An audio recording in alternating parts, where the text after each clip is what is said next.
pretty sure my grandpa's in a gang.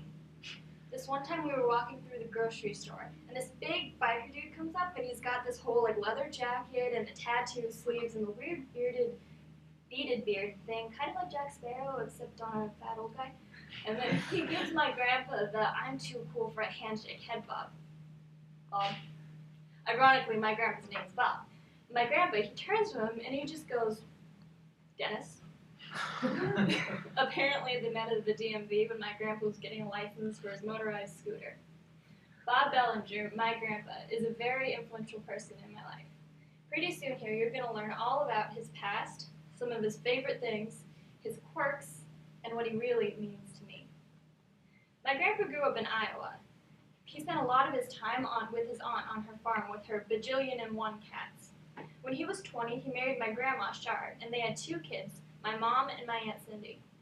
When he went to college, he had no idea what he wanted to do, but he ended up becoming a pharmacist and loved his job. While work and family were important to my grandpa, he also found time to do things that he loves, like fishing.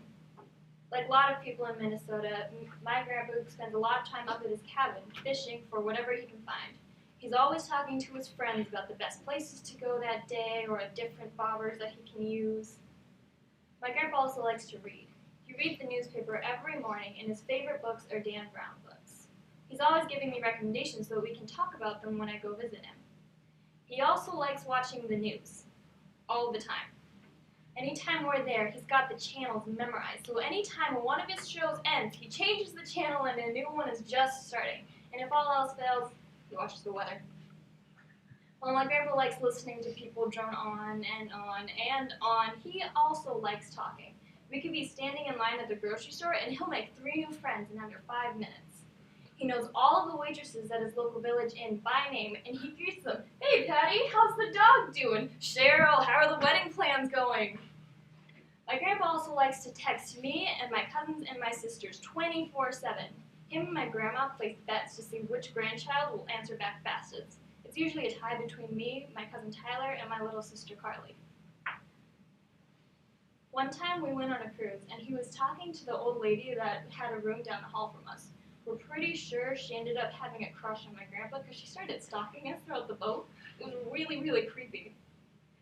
We take a lot of trips together. One that we always do every summer is we go up to his cabin on Woman Lake.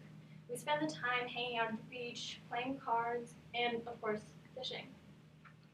A couple years ago, we actually convinced him and my grandma to come with us to Disney World. And when we were there, we got them to go on Splash Mountain.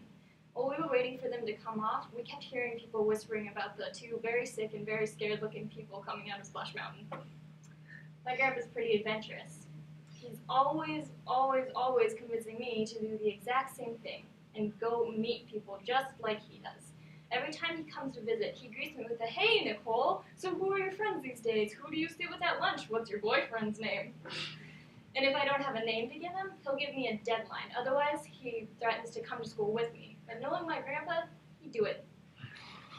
My grandpa's a lot of things.